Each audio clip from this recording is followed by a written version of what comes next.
নমস্কার বন্ধুরা, অনিতার পাকশালাতে আপনাদের সকলকে স্বাগত জানিয়ে আজকের নতুন রেসিপি আমি চালু করছি। আজকে আমাদের রেসিপি দই রুই।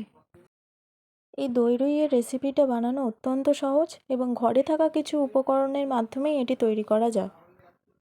কিন্তু এটি খেতে একেবারে অনুষ্ঠান বাড়ির দই রুইয়ের মতন। বাচ্চা থেকে বড় সকলেরই পছন্দের রেসিপি এটি। তাহলে বেশি কথা না বাড়িয়ে জেনে নেওয়া যাক এই দই রুইয়ের রেসিপিটা। এখানে আমি রুই মাছের পিসগুলিকে নুন হলুদ মাখিয়ে রেখেছিলাম। তারপর কড়াইতে দিয়ে দিতে হবে সর্ষের তেল এবং মাছগুলিকে খুব ভালোভাবে ভেজে নিতে হবে।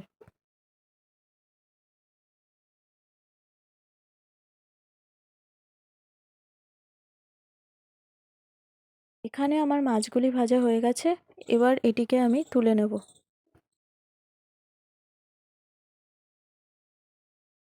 এই মাছ ভাজার তেলেই আমি দিয়ে দিলাম গোটা গরম মশলা এবং শুকনো লঙ্কা।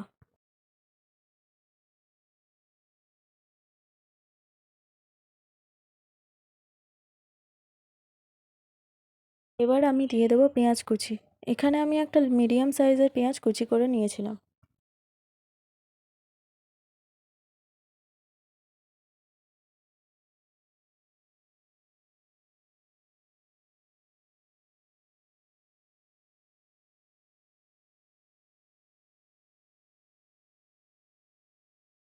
পেঁয়াজটা ভাজা ভাজা হয়ে গেলে এখানে আমি দিয়ে দেবো একটি বড় সাইজের পেঁয়াজ বাটা।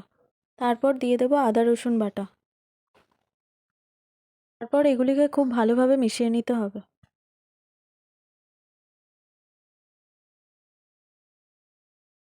2-3 মিনিট ভালো করে মেশাবার পর তারপর এতে আমি দিয়ে দিলাম কাঁচা লঙ্কা বাটা।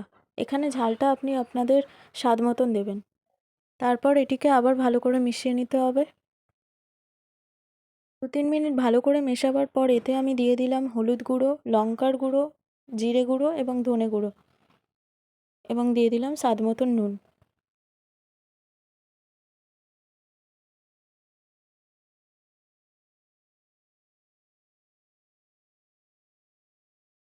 তারপর মশলাগুলোকে খুব ভালোভাবে মিশিয়ে নিতে হবে। মশলা থেকে তেল ছেড়ে দিলে আমি এতে দিয়ে দেবো টক দইয়ের মিশ্রণ। টক দইয়ের মিশ্রণটি বানানোর জন্য আমার লাগবে টক দই এবং তার সাথে আমি মিশিয়ে নেব কাজু বাদাম বাটা। তারপর সেটিকে খুব ভালোভাবে মিশিয়ে নিতে হবে। টক দই এবং কাজু বাদাম বাটা ভালো করে মিশিয়ে নেওয়ার পর আমি এতে দিয়ে দেবো জিরে গুঁড়ো এবং পরিমাণ মতো লঙ্কার গুঁড়ো। তারপর এটিকে খুব ভালোভাবে দইয়ের সাথে মিশিয়ে নিতে হবে। তারপর এই টক দইয়ের মিশ্রণটা আমি দিয়ে দেবো মশলার মধ্যে। তারপর এটিকে খুব ভালোভাবে মশলার সাথে মিশিয়ে নিতে হবে।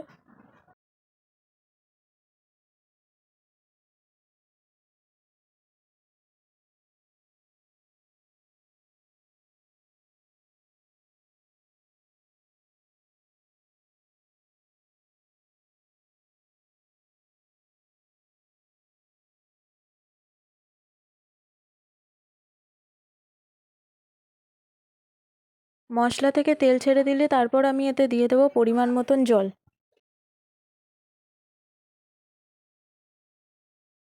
তারপর এটিকে খুব ভালোভাবে মিশিয়ে নিতে হবে। 2-3 মিনিট পর এতে আমি দিয়ে দিলাম স্বাদ মতন চিনি।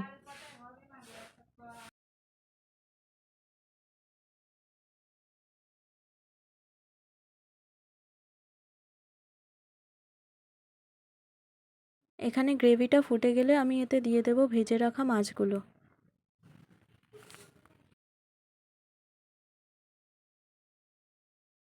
মাছগুলোকে গ্রেভির সাথে খুব ভালোভাবে মিশিয়ে নিতে হবে। পর 5-6 মিনিটের মতন মাছগুলিকে খুব ভালোভাবে ফুটিয়ে নিতে হবে।